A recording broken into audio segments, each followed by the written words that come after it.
நான் லதா. சில பேர் என்னை டைரெக்டாகவே கேட்பாங்க ஒரு கேள்வி. அந்த கேள்வி என் மனசுக்கு அவ்வளோ ஒரு பெரிய கஷ்டமாக இருக்கும். என்னால் அதுக்கு என்ன பதில் சொல்கிறதுன்னு கூட எனக்கு தெரியாது. ஆனால் என்னோடய நிலமையில இருந்து பார்த்தா தான் அவங்களுக்கு அது புரியுமா இல்லை புரிஞ்சுக்க முடியாதான்னா கூட எனக்கு தெரியல. அந்த அளவுக்கு எனக்கு மனசுக்கு கஷ்டப்படுற ஒரு விஷயம் என்னென்னா, நீ படித்ததே வேஸ்ட்டு அப்படின்னுவாங்க. ஏன்னா நான் வேலைக்கு போக முடியல, குழந்தைய பார்த்துக்க யாரும் ஆள் கிடையாது. அது மாதிரி என்னோடய ஹெல்த் இஷ்யூஸு இதெல்லாம் சேர்த்து கேட்குற ஒரே கேள்வி என்னென்னா, நிறைய பேர் என்ன கேட்பாங்க, நீ படித்ததே வேஸ்ட்டு அப்படின்னுவாங்க. எனக்கு ரொம்ப மனசு கஷ்டமாக இருக்கும். ஏன்னா அம்மாவும் அப்பாவும் கூலி வேலைக்கு போயிட்டு நம்மளை படிக்க வச்சுருக்காங்க. தாத்தா பாட்டி விவசாயத்தில் அவ்வளோ கஷ்டப்படுவாங்க, நைட்டு பகல்னு பார்க்காத அவ்வளோ கஷ்டப்பட்டிருக்காங்க. அப்படி இருக்கும்போது நம்ம 10th 451 அவுட் ஆஃப் 500க்கு, அப்புறம் 1027 மார்க்ஸு, 1200க்கு, அப்புறம் 10th வரைக்கும் தமிழ் மீடியம். அதுக்கப்புறம் 11th 12th ஒரு லாங்குவேஜை கற்றுக்கிட்டு, அதுக்கப்புறமா அந்த 6 சப்ஜெக்டில் 5 சப்ஜெக்ட் வந்து இங்கிலீஷ்லேயே தான் வரும்.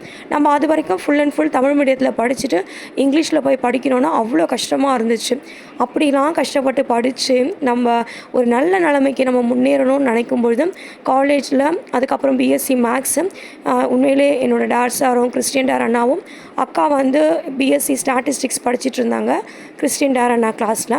அண்ணாக்கிட்ட கேட்டோம் நாங்கள், இந்த மாதிரி வந்து அக்கா சொன்னாங்க என் தங்கச்சிக்கு இந்த மாதிரி சீட்டு வேணும்னு. ஆனால் நான் கனவுல கூட நினைக்கல அண்ணா வந்து அவங்க அப்பா சார்கிட்ட பேசி இவ்வளோ தூரம் ஹெல்ப் பண்ணியிருக்காங்கன்னு. என்னால் இப்போ கூட எனக்கு அவ்வளோ ஒரு பெரிய சந்தோஷம் இருக்குது மனசில். என்றைக்குமே நான் டார் அண்ணாவையும் சரி சாரையும் சரி என்றைக்குமே நான் மறக்கவே மாட்டேன். என் வாழ்க்கையில் ஒரு கஷ்டப்படுறவங்க ஏழைங்க அவங்களும் படிக்க முடியும், உதவி செய்கிறதுக்கு நல்ல உள்ளங்கள் இருக்கிறாங்க. கடவுள் நிறைய பேரை இந்த மாதிரி நல்லவங்களாக உலகத்தில் படைச்சிருக்காங்கன்றது நான் பெருமைப்படுறது உண்மையிலே கிறிஸ்டியன் டார் அண்ணாவும் என்னோட ராஜ்குமார் டார் சாரும் தான்.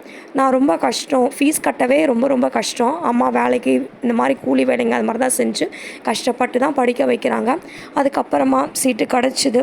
அதுக்கப்புறம் படித்தோம், 3 வருஷம் படித்தோம். அந்த 3 வருஷத்துலேயே காலேஜ் படிக்கும்போதே பார்ட் டைம் ஜாப் மாதிரி பிக் அண்ட் பேக்குன்னு ஒரு கடை டிபார்ட்மெண்டல் ஸ்டோர் இருக்குது. அங்கே வந்து மாத சாமான் வாங்குறவங்க, பொருட்கள் வாங்குறவங்களாம் டிபார்ட்மெண்டல் ஸ்டோரில் வந்து வாங்குவாங்க. மாதம் வாங்குறவங்க மட்டும் ட்ராலி எடுத்துகிட்டு போயிட்டு நம்ம தள்ளிட்டு போயிட்டு சேல்ஸ் கேர்ள் மாதிரி நம்ம போய்ட்டு கேட்கணும். அவங்களுக்கு நிறைய பேருக்கு வந்து அவங்க ஏர்ஃபோர்ஸ்லேருந்து வருவாங்க, ஐஏஎஃப் பக்கத்துலேயே இருக்குது. அதனால் வந்து அங்கேருந்து வரதுனால லாங்குவேஜ் ப்ராப்ளம் நிறைய இருந்துச்சு. ஆனால் நான் இங்கிலீஷ் அவங்கக்கிட்ட தான் நான் கொஞ்சம் கொஞ்சமாக பேச கற்றுக்கிட்டேன். ஏன்னா கம்யூனிகேஷன் வந்து இங்கிலீஷில் தான் பேசி ஆகணும். There was a situation. அப்போ அவங்கக்கிட்ட நான் பேசி இப்போ என்னுடைய இங்கிலீஷ் ஸ்கில் இந்த மாதிரி இருக்குதுன்னா அதுக்கு வந்து அந்த டிபார்ட்மெண்டல் ஸ்டோரில் ஏர்ஃபோர்ஸில் ஒர்க் பண்ணவங்கலாம் வந்ததுனால கம்யூனிகேஷன் ஸ்கில் உண்மையிலே அவங்க கூட பேசி எனக்கு டெவலப் ஆச்சுன்னு தான் நான் சொல்லுவேன். ஸோ அந்த மாதிரி ஒரு 3 வருஷம் காலேஜ் வந்து 8:15 மதியானம் 2 மணி வரைக்கும் பக்கத்துலேயே தான் காலேஜ். கிறிஸ்டியன் காலேஜுக்கு ஒரு 2 தெரு தான் வீடு.